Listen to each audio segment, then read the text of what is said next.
Hello, everybody. My name's James. Welcome to day two of Planet FPL Correspondent Week. I'm delighted, first up, to be joined by our Everton correspondent, but not just our Everton correspondent, a man who had such a successful FPL season that he has launched his own Patreon, www.patreon.com/. I'll never do that again. It's Sean Norton. How are you, Sean?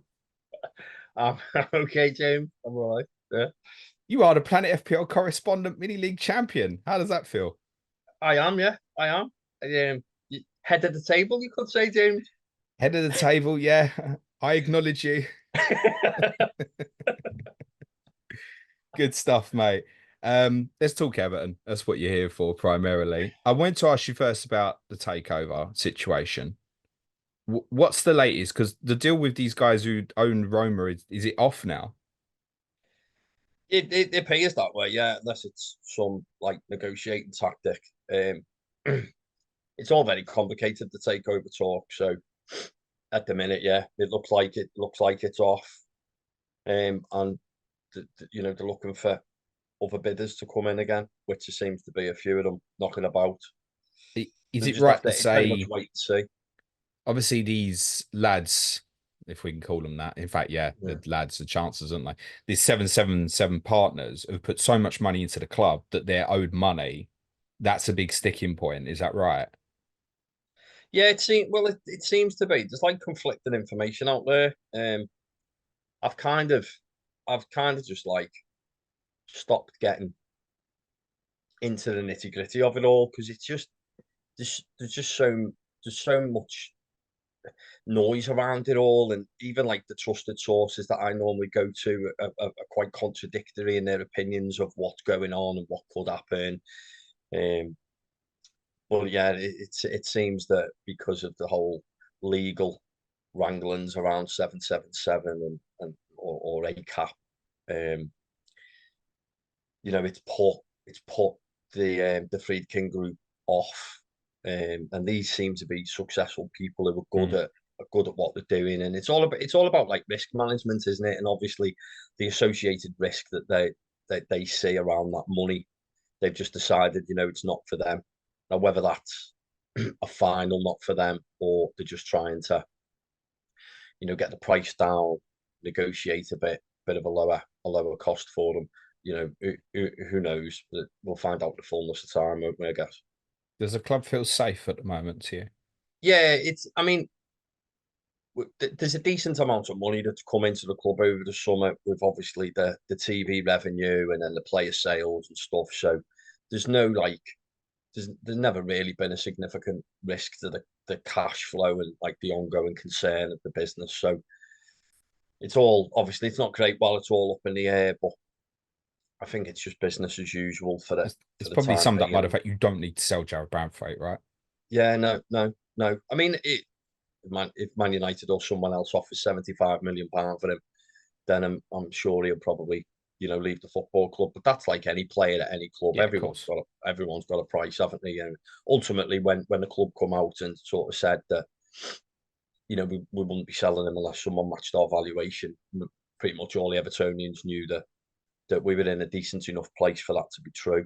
I think other people were hoping because of there is a lot of nonsense in the media that's spoken by high profile people who don't do the research properly. And, Sam Matterface come out and mentioned like there was going to be a fire sale and we'd have to sell all these players that it was never going to happen. And Sam was good enough to go on a local fan channel and sort of put his hand up and admit that he never done the amount of research he should have done.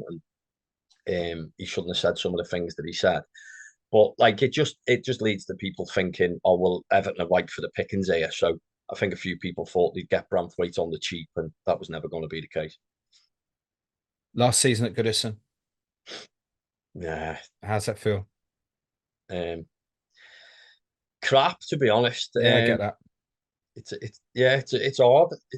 It's like it's quite surreal. I mean, they have a load of signs. You know because you've been, and as you walk up to the stadium, there's a load of signs on lampposts and stuff, and they've all been changed now. So it's actually got like 2025 as like the closing date of the stadium, sort of on these posters, which I saw them the other week when I went to club shop with my youngest son, and that sort of made it feel a bit real, like a shit. Yeah, I'm going to a pre-season friendly with my three kids on Saturday against Roma, and realistically, that'll be the last time Wow. to take them like all together. Yeah, sure. Certainly the last pre-season friendly. So it's a tough one. It's a tough one because the new stadium looks fantastic, but It does, mate. I think it's quite it's a unique ground, Goodison, isn't it? It is unique. There's no other stadium that has that like look and feel, and I think it's obviously needed to keep up with modern times. But from someone who's been watching football through the early stages of the Premier League, like yourself, these stadiums that have gone, that they had so much character to them. It is it'll be a loss. Character is a good word to sum up Goodison. It certainly has that. Some might call it a shithole, mate. I wouldn't do that, mate. I mean, wooden Yeah, floor in the away end. Come on. My dad's was like, wooden floor. I ain't seen one of these for years. It shows that obviously Everton and its history and it's so intertwined and linked with Goodison Park. It is a great venue for football. I think it's a mixed feeling between you can see a future, right? And the football club's obviously had a very difficult few years. You can see the future of what that new place can bring. But you will have moments this year where you think you'll go to a game and be like, is that the last win I've seen at Goodison? Is yeah, that the last goal I've seen my favorite player scored? All these yeah, things exactly. every week start going through your head, and it's rough. Yeah, I went through that. I never wanted to leave the old White Hart Lane. You get over it because when you go in a new place, you realize what an upgrade you're getting, but you can't replace these places, mate, and it no, will be no, sad. no. That yeah, exactly. I mean, but they were iconic stadiums, weren't they? Like what White Hart Lane, Highbury. I thought the old Highbury was just a fantastic stadium. Upton Park. You got a bucket, Sorry. proper shithole. Goodison Park's better than Highbury. I'm not having it. Um, You started it with the wooden floor. I did. Sorry, no, my dad started it actually. Does that bring a different sense of expectation though for this season because it's the last at Goodison? Is there like more hope that like yeah, I want to send off in the right way? I mean, like if you went down this year, and I keep joking with you like you're fated never to go down, but if you went down this year, I like know. Jesus, Just pack it in. sorry, mate, I'll take back what I said about Highbury. you're welcome, accepted. I don't think you'll go down, mate. You'll be fine. No, I mean that that has been like the fear on it for the last few years because we've been in such poor state of affairs. Like each season, you think, oh, fuck, this could be the last. This could be the last Merseyside derby. This could be the last. Like you said, win at Goodison. What if we go down and then we don't come back up? And you know, Goodison plays out in the bloody championship, and so at least we know that's not going to happen, and it's going to go out with Premier League football, which is absolutely the minimum it deserves. I don't think it's heightened. We're not all expecting or sort of thinking, well, we need to finish top 10 to make sure it goes out in the right way. Um, I think Sean Dyche done absolutely brilliantly last season. Because there was me and you spoke, and I remember you asked me on a couple of pods whether there was a feeling of that he could get the sack or Evertonians might want him out, and there was like that 3 month run, wasn't there, where we didn't win a It was game bad. or all. And thankfully, the likes of Luton couldn't get a win for love nor money, even though they were scoring goals and looking decent at times. It's worth saying the results were worse than it felt, I think, to us on the outside. So when you say, "Oh, Everton haven't won for 2 months," like, really? Yeah, and I knew it was, but I did like, I think that was because of the other teams not winning. So like it was never like we were in the bottom three and we were like Yeah, we were miles, we were out of touch. Like remember the season before when um we were we were we were playing Chelsea and we were like 5 points away from the bottom three, away from safety, and we obviously beat them, which kept us in touching distance. But it never ever got like that. So I think we were getting away with this period of not winning, and then this was one of the reasons why I then took a chance to sort of double up on my Everton assets in FPL because General Zod, who most people in Planet FPL world know, top lad. on Twitter, yeah, I sort of regularly speak to him, and the last few years he sort of was keen on Everton assets towards the end of the season because he was very much like, well, if we're going to stay up, we're going to have to win some games and keep some clean sheets. Therefore, the Everton players are worth having. And I never touched them because I didn't want to jinx it. But last year, I tapped into that and I thought, you know what? Whilst I don't think we're necessarily going to keep loads of clean sheets and stuff, we might well. And so I had Branthwaite, I had Pickford, and reap the rewards of having them. You had Branthwaite when he scored against Liverpool as well, didn't you? Yeah. Nice. Him and Pickford, both in that. It was a double game week, wasn't it? Yeah. 20-pointer Branthwaite, wasn't it? I mean, yeah, it was. I mean, that's FPL gold, isn't it? When you Yeah. find little gems like that where the low ownership and then they go off, just superb. What did you? Is it 12 for you to finish without the points deduction in the end? Yeah, I think so. Yeah, something like that. I mean, that's it. It's just he done brilliantly. The manager sort of. I remember talking to you after the Chelsea game, and it just felt like it all fallen apart. There was no team spirit. People, seemed to down tools, and we never really saw Onana again. He paid the price for. I mean, there was a lot of bad performances that day, or that night, obviously, but he never really come back in the team. But we didn't miss him. We went on a really, really, really good run. So, fair play to Dyche. He had a lot of people on his back, and he got it all back together. And we went on a brilliant run. And yeah, without the points deduction, we'd have had a very comfortable season. On Onana, interestingly, I've seen some statistics floating about actually you were much better when he didn't play. Yeah, yeah, Interesting that. So yeah. It is. from that, Nobody. do you Sorry. not think he's a big loss then? No, I don't. I don't. I remember again when we signed him, I mean, you spoke about how he was undoubtedly a player that had like potential and ability and would probably go on to be a really good player, but maybe he wasn't what Everton needed at that time. And whilst he did have good games for us, unquestionably. I don't think he ever stood out in the team, and some of that, is down to the way we play. But the way he split opinion like massively. There didn't seem to be any middle ground on him. People either loved him and thought he was fantastic, or a bit like yourself, didn't really struggle to see that he offered like too much, and then that played out when he didn't play. You were never thinking, oh, I can't wait till Onana comes back. Yeah.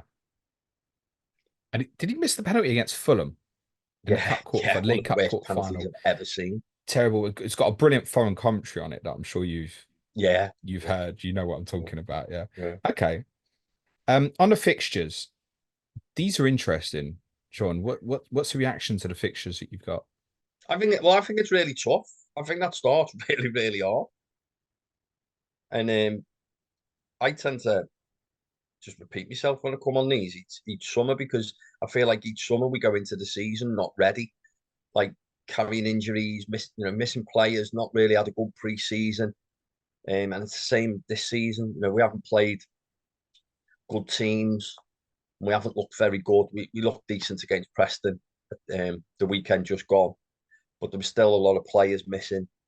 And I just don't think, although it does seem this year like most teams don't look ready. It's possibly an impact of the tournament, so that most of the clubs are missing something Yeah, of someone who's been in a tournament. Most. yeah, but I think looking at the fixtures, I think that's a really tough opening for us. And I don't think I'd like to have seen the majority of the team obviously playing several games together. Tarkowski's missed most of the pre-season. He played 45 minutes against Preston. There's no Branthwaite. He looks like he's going to struggle to be fit for the start. He'll be in and around it, Dyche said, but I don't think he's going to make that friendly against Roma, which then means he's probably not going to start against Brighton. But O'Brien looked good against Preston. He had a good game, so I would imagine O'Brien and Tarkowski will probably start the season. Okay. When you say they're tough, what is it about it that's tough? The start that you have. Is that just looking at the first four because there's Yeah, Tottenham and Villa away, and what the perception of Brighton and Bournemouth is perhaps they're harder fixtures than people might consider? Is that what it is? Yeah, I mean, Brighton always difficult team to play. They normally score goals, don't they? Yeah, you can score against them, but the good going forward. First game of the season, historically, we haven't got a great record in anyway. We very rarely win on the opening day of the Premier League season. Tottenham away is a massively difficult game. Bournemouth's obviously a decent-ish fixture going off how we've played against them in recent years at home. Villa away is obviously difficult. Then it gets a little bit better. Because I But think the point is, if you look up to 12, quite right. I mean, the Tottenham and Villa away games in 2 and 4 obviously stand out. And then there's Newcastle at home, admittedly, in 7. I want to say that's a fixture you've won the last 2 seasons, I think. Kept yeah, clean it won't sheets, be no last season. Yeah, kept clean sheets in both as well. Admittedly, that was a heavily depleted Newcastle team, in fairness. But up until you go to Old Trafford in game week 13, Tottenham, Villa, and Newcastle at home are the only 3 teams from the top 8 that you play. And within that, there's no City, there's no Arsenal, there's no Liverpool, there's no Chelsea. So, in terms of a cluster of 12 fixtures, Sean, that's an unbelievable run, mate.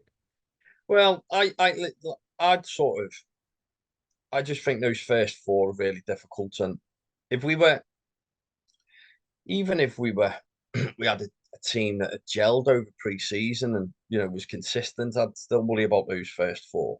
Like, I don't see a clean sheet in any of those first 4 because I just don't think we'll be settled.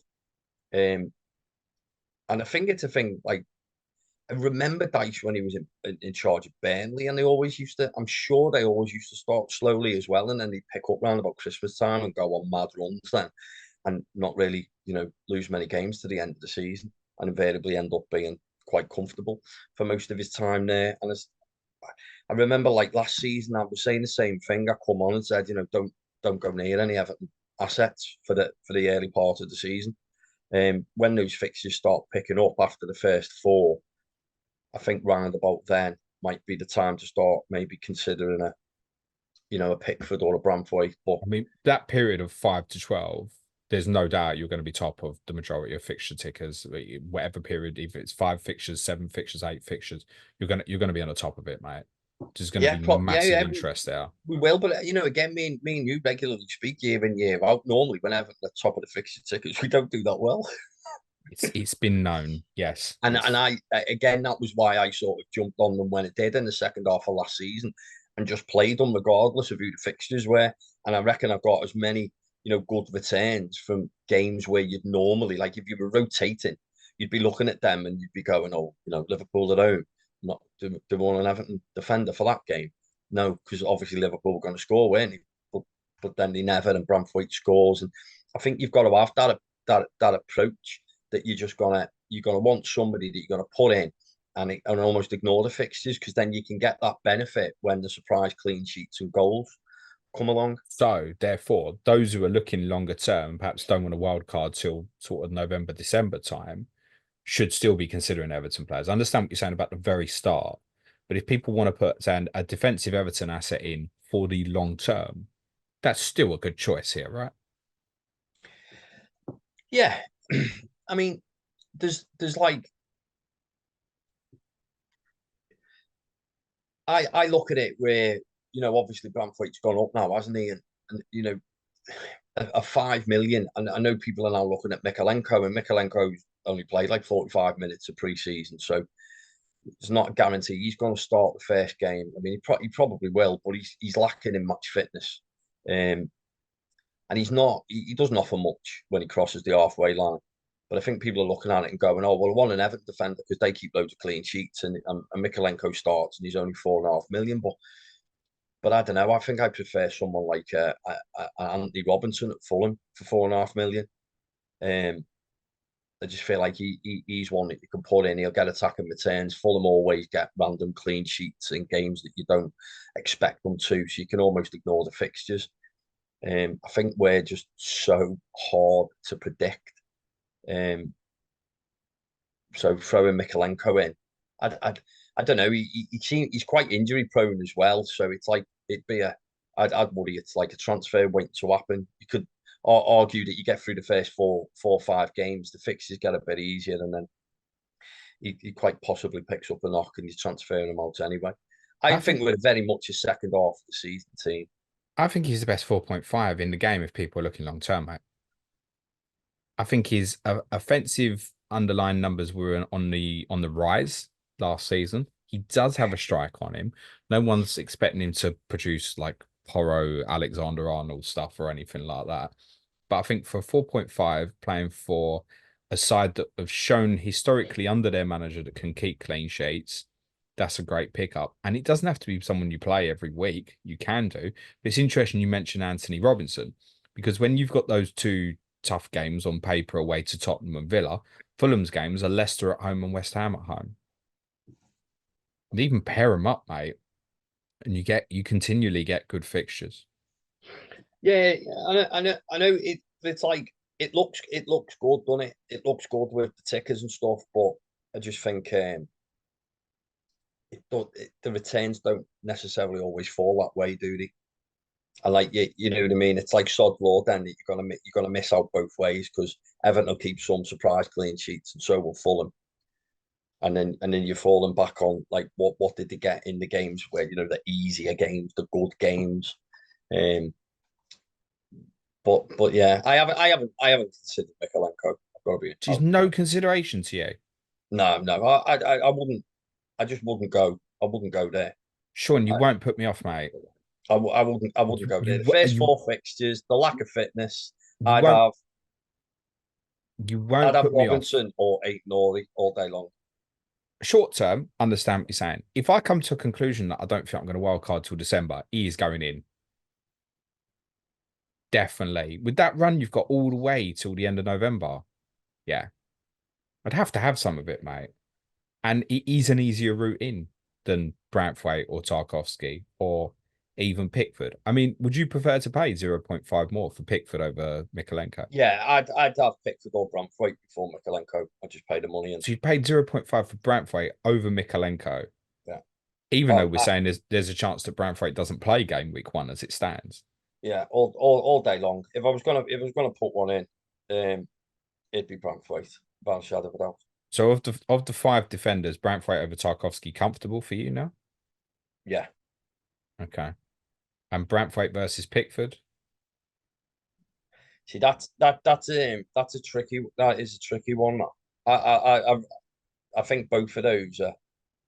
I think the goalkeepers are 4.5. Just Shit, aren't they they? look At the they looked moment. yeah. Someone will be good, but he looks shit at the moment. Yeah, I mean, I started. I got to I had a rubbish start last season, and I had Flecken, and I was determined to just ride it out. And I think I'd only had one return off him of the first 12 weeks or something. That's what it felt like.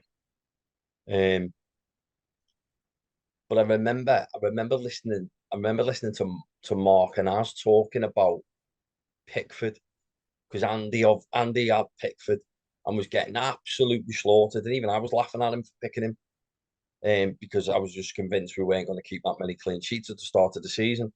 And obviously, round about the time Andy got rid of him, Pickford just continually And he got weren't the the only points one. then. So many people went Pickford to Areola because this time last year, you had a brilliant first eight and you didn't Yeah. perform well, And we which is didn't kind perform of what well. you're saying. Yeah, yeah. In fact, I Because, would. Your first sorry, eight last season was stronger than your first eight this yeah, season. It's just the run that it goes on even longer this year for consistency. yeah, yeah. Because I remember Mark sort of saying that maybe what we all need to be doing is just you pick a goalkeeper and then you just stick with them because okay, you might get little for the first 8 or 9, but then the returns are invariably going to come. But you end up getting frustrated, don't you? You moved on. People done it with Pickford. I done it with Flecken, and then you started picking up the points. With that in Um, mind, how would you feel about double Everton defense? Again, just thinking longer term here, just generally in the season. I think if you could do it where you could get him in your squad, and then you're gonna like, you're not you're not going to play them. You're just going to go, okay, well, for the first 4 or 5 games, I'm going to listen to that Everton correspondent that James has got, and I'm not going to pull him in. But round about 6 games into the season, then when they've all started, bedding in and they'll pick up, yeah, then I'll put him in. But it's like double anyone is. I mean, does it ever truly pay off? I mean, Did it it not did. for you? Did with Arsenal. Did with Arsenal. It did with me late on in the season. But it was kind of like it was a very strategic thing at that point in the season because I needed. I was trying to obviously climb the rankings and make up ground on people. So I was just looking at So you thought you'd realistic go double Everton opportunities. defence? I don't think double Everton defence early on in the season. I think that's just gonna cost you. Okay. Listen, if people went Pickford and Mykolenko, it's 9.5 of your money. Because I And don't think, particularly if you're rotating, you can choose when you go to double, right? yeah, I mean, we're not gonna. I don't think I haven't looked at much FPL content yet because it's still a bit. I know we're doing this. This is now where it sort of starts. I will, listen to all the pods that the lads put out because they all talk sense. They all know the stuff. It's all good information, Do they? that you can pick up. Yeah, That's yeah, questionable. yeah. Even Ricky. Even Ricky. I mean, you put him everyone off Mykolenko. Well, yeah, Actually, but I think he's the people best won't listen. long-term 4.5, mate. People won't listen to me though. People won't listen to me. They'll have him, and then I will get some sort of advantage because we won't keep clean Because you sheets early on. avoided it. Okay. Yeah, Duly noted. Talk to me about the new lad, Jake O'Brien. Scored at the weekend as well, didn't he? yeah, it was a good goal. Good So goal. I guess he's in line to start, is he? I think he'll start because of the fitness issues with Branthwaite, so he's probably going to start the season. But then I think he will just be a rotation option. So we don't have to Tarkowski's just outstanding. I mean, we got him on a free transfer, and one of the big reasons we got him was because we needed to get away from the Yerry Mina days where we had no reliability at the back. And the one thing you're going to get with Tarkowski is history suggests he's going to play every week, be available for you, and he has been for Everton. Um, so I think it gives Dyche the opportunity to take him out here and there. He's not getting any younger. So when he needs to, same with Jarrod, he's got a realistic third option there. And sometimes we do play three at the back as well. So, but I think the idea will probably be to get him in and around the squad, get him games, and bed him in because it's only a matter of time till somebody pays whatever want for Branthwaite. I think he'll just keep getting better and better. Okay. So first choice at the moment, if it's the two centre backs, we're still Branthwaite and Tarkowski if they're Yeah, both fully fit. I think so. Yeah, Okay. Just one more thing before we move off the defenders at this price. Last season, when he does great fixtures, I think Sean Dyche will massively regret the fact that he wasn't playing Jarrod Branthwaite. And people will forget that. yeah, very early on. Yeah, very early on in the season. All right. So this time he is playing, right? I think he played. He didn't play the first 3 games at the start of last season, Jarrod Branthwaite, if I remember right. Yeah, that sounds about right. Because I remember talking to you about the pre-season friendly and want to see him start, and then if he didn't, that would probably indicate he wouldn't start the season, and he never. I remember, I'm pretty sure this time last yeah, year we were really high on him, and it was yeah, like if that he was starts the last yeah, friendly, he's going in, and he yeah, didn't. yeah. So And then Michael King played a few games. I waited, and then once he'd started, yeah, a few games, then I got him into my squad. So I did have him for the majority of the season. Who do you But think again, will? Who do you think will start a right back? Ashley Young possibly, but Coleman's not far off, so it could well, if Coleman's fit, it'll be Coleman. Okay, and Patterson. He's still struggling. So I don't think Dyche fancies him either. So he's got a bit of a battle on Do you to think get there's in a the chance you team. look for a player in that position? I think no. I think they'll just rotate between Coleman, Young, and Patterson. I think Young will just get used at right back a bit more. He obviously used Ben Godfrey at spells last season, but he's now gone. he's gone off to Atalanta, hasn't he? So I think Ashley Young will probably just get used to fill in for Mykolenko or Coleman, whoever's missing. Okay. Let's talk some of these new signings. Tim Robenham. He's under the list of 4.5 midfielders that could be considered here, right? If people are just looking for a minutes player. Is he a Yeah, likely yeah, starter for yeah. you or not? I think so. More so because James Garner is out, and there's rumours he might be out for up to 8 weeks. Oof. So that's unconfirmed. But he's certainly not going to be fit. It doesn't seem at this point for the start of the season. And then I'm just going to call him Tim. I'm not even attempting to pronounce his surname. So Robenham, Sean, it's fine. yeah, I'm not Tim. attempting. Tim. Tim will probably start the season. He's looked very good as well.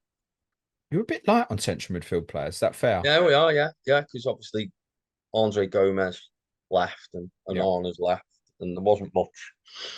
There wasn't much there anyway. There wasn't So, much backup there anyway. essentially, if that information on James Garner is correct, then what you're down to, Robenham, Garner Gay, and I guess Decore could play a deeper role. That's it, isn't it? Yeah, I think so. Unless I'm forgetting someone. Yeah. I don't think so, unless there's a youngster that I'm not No, aware I of mean that could play there. we have got youngsters knocking about getting minutes pre-season, but I'm not sure I mean, do you think if Sean it's Dyche, serious. where has Decore played in pre-season? Has he played a higher role as what we've seen in the past, or has he played a deeper role? He hasn't been playing that. He hasn't played that much. I mean, Right. he's got his own sort of fitness issues as well.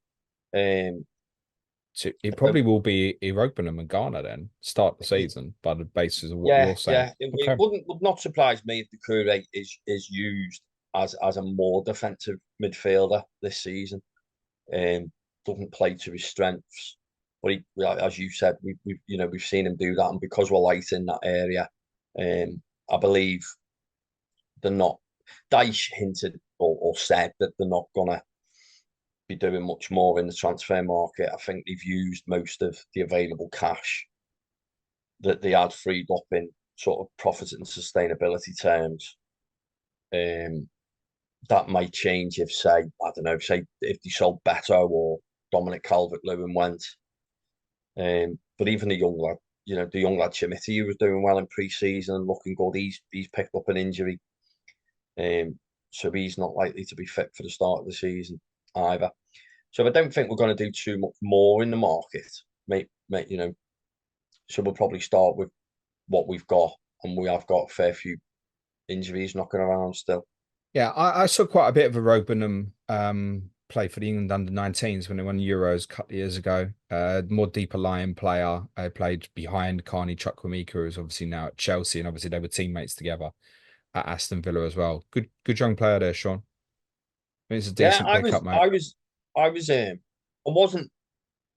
wasn't very hopeful when I read some Villa fans' comments. And our Villa correspondent Lee said that Callum Chambers was getting game time in the midfield instead of him under Emery. So obviously that doesn't sort of give you much hope that the lad's any good when you read things like that. But again, you can't really judge pre-season. But he looks lively. He's certainly mobile. He gets around. He has similarities to Garner Gay from what I've seen. So I think that was one of the problems with Onana, that his lack of at times of seemingly getting around the pitch. I mean, he's deceptively quick, Onana, but you'd watch the game, and I don't know whether it was just his lack of desire to track back and stuff. But this Tim looks like a Sean Dyche type of player that's full blooded and leaves it all out there on the pitch. So definitely think minutes wise, start of the season. If you wanted someone who's going to get game time at 4.5 million, can't see how we won't. Yeah, and I think it's one that you'll get more and more the longer it goes on as well. But obviously, with the injury issues, potentially he could well start the season just stay there. I don't Yeah, think that's a terrible one. What I would caveat by saying is, if you're looking for attacking returns, there obviously will not be a yeah, lot from yeah. that. What can you tell us about Jesper Lindstrom, Sean? I don't know a great deal, about him really. To be fair, other than he struggled in his last season with Napoli. he didn't. He didn't. I don't think he got any goals or assists. I But think when he hardly was in played. He hardly when he started yeah, anyway. when he was in Germany, you look at the performances there, and he looks a lad with a lot of potential, and he looked lively against Preston. Scored a really good free kick.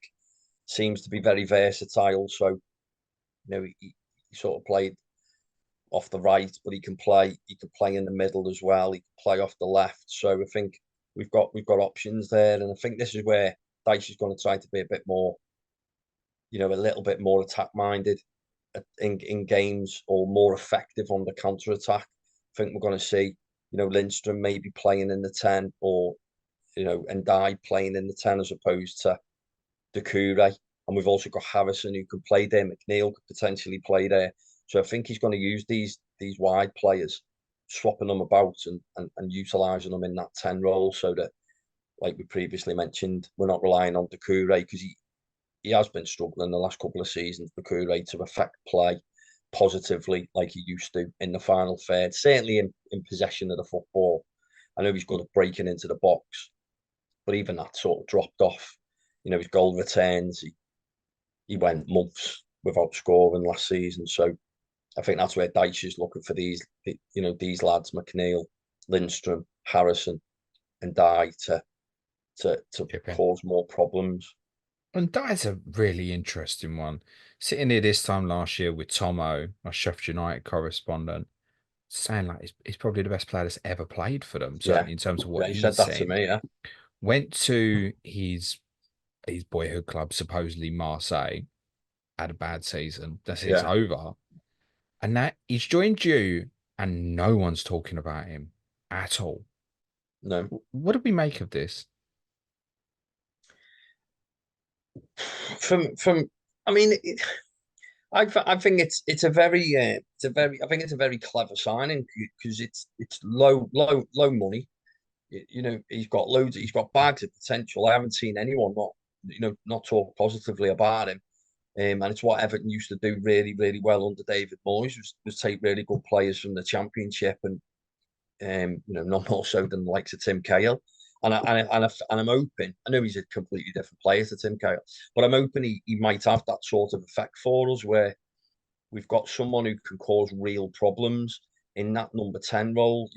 Be a real threat. Um, you know, he, Tomo was telling me, the lad is very, very hard working. So it's not like he's gonna, turn his back on the defensive side of the game. So again, I think he's potentially a very, very good fit for the Sean Dyche team, and will make us more threatening on the counter attack. And indeed, when teams come to Goodison, and we've struggled for donkey's years, haven't we?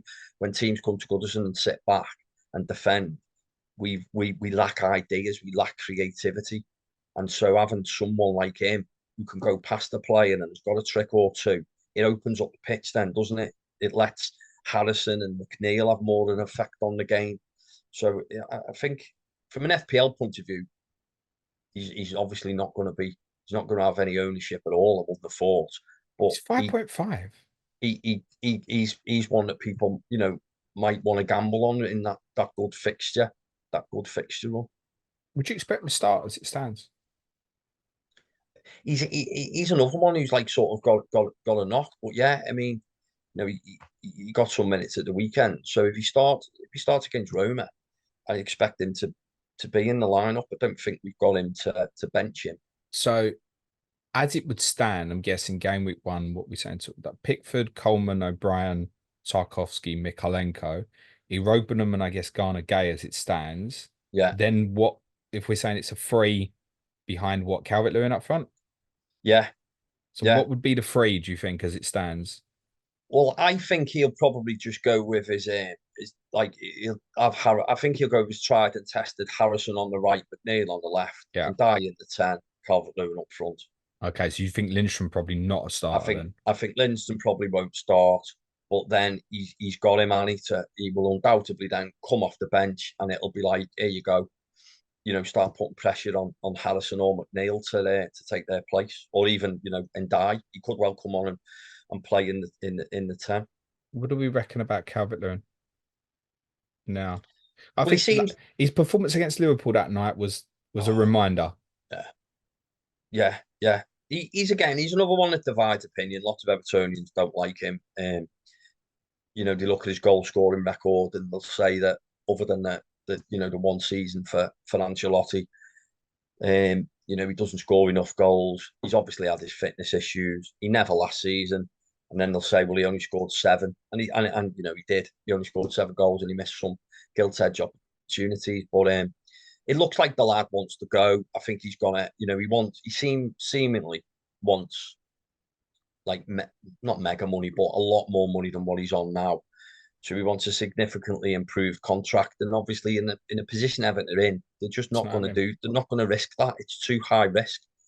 We'd be the first ones having a go at the club if they pay him 160 grand a week, and then he starts getting injuries again, because they should. Everyone will just say they should have known better. He was close to going to Newcastle, it seems, but they didn't want to pay him what he wanted, so that scuppered that move. So I think he'll leave on a free next summer probably. If he went, what plays up front for you then? I mean, if he went before the window shut, I think Dyche almost fancies Chimiti more than Beto, and there's been rumours of Beto's been linked with a move away, and he hasn't had much minutes pre-season. So knowing that Calvert-Lewin could potentially still leave, and you've got fitness concerns with him anyway, and now Chimiti's got a knock, I'd have expected Beto to be getting good game time, but he's not, which suggests to me that he may well be going. Neil Maupay is your player. Oh, fucking yeah. He did all right at Brentford, mate. Fucking, why trust you to remember him? Neil. You can't tell me that he did badly at Brentford online. And well, I wish they had signed him. Oh, I Well, can't bear they him. still might. So I can't. that's not a solution, no? No, fuck no. Jeez. Okay. I'm guessing based on what you're saying, don't buy Calvert-Lewin would be your advice to FPL managers, would it? Because again, there's a lot of talk of say like Wood v Muniz. Then we're talking about Calvert-Lewin.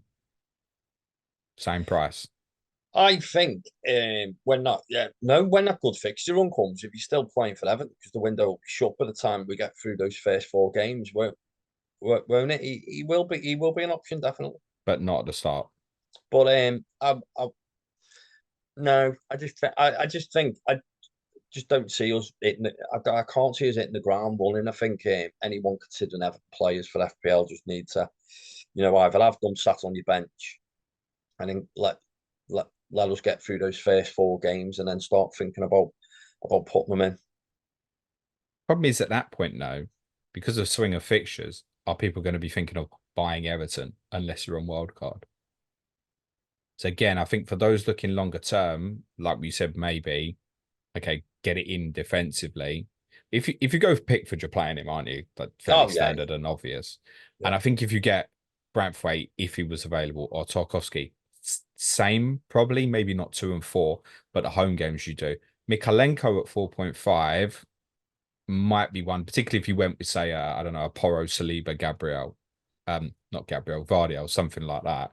Then okay, he's your first choice backup anyway, probably. Yeah. Acceptable, maybe.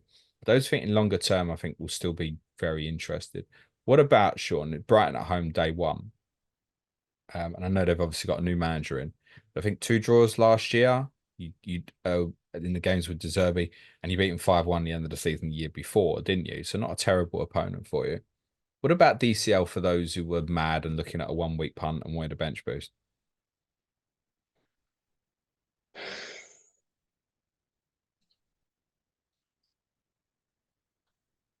Well, that's a positive answer. Yeah. It doesn't fill me with. I don't think I will. No, I wouldn't be going there. I don't. I mean, we don't score loads of goals anyway, do we? So it's like no. No, it probably doesn't appeal to me. And Dye maybe would, if he looks good on Saturday against Roma, would maybe be tempting if it's just for a 1 game. Yeah, and I think that needs monitoring at 5.5 as a forward anyway. Yeah, it's very. That is very That's the sort of thing I used to do in previous seasons that I sort of knocked on the head last season, and that's why I got a decent rank for once. Sean, congratulations. You are the reigning and current Planet FPL correspondent mini league champion. Where do you think the Toffees will finish? Oh, James, I can't even remember where I predicted in my was it 14th? I will tell you went for 14th, Sean. Yeah, yeah. I reckon about 14. How many of the guys do you reckon tipped you for relegation? Oh, well, we are assuming that we're not going to get a points deduction, and that might actually happen. So, if people were making a prediction based on there being no points deduction, I can't imagine many will have us going down. Four. Okay, tell me so I can block them. I'll tell you after. All right, different question to make you feel better. How many of them do you think predicted Everton to finish above 14th? Above 14th, two. Five. Oh, right, okay. Um, Current projections, the guys that have you probably finishing 15th overall. I can see, yeah, I can see that. Good luck, mate. Particularly as it's the last season at Goodison Park. I do not think that you'll be uh, in massive trouble. I would be surprised if you finish where, in theory, you finished last year, and I think you might even improve on that 14th. I think where, as always with yourself, Sean, I think it's quite a small squad. So if you suffer injuries, Yeah, you'll suffer bad results. But yeah, I I, agree. I think you'll be all right, mate. Cheers, pal. Much appreciated. Right, let's get a bus from Goodison back to Liverpool Lime Street. Let's get a train across to Manchester Oxford Road, go to Manchester Oxford Street, get on the metro there, and go to Old Trafford. Next on Correspondent Week is Gary Robinson on Manchester United. Sean, thank you very much. Be nice to each other, everyone. Cue music, please. Man child.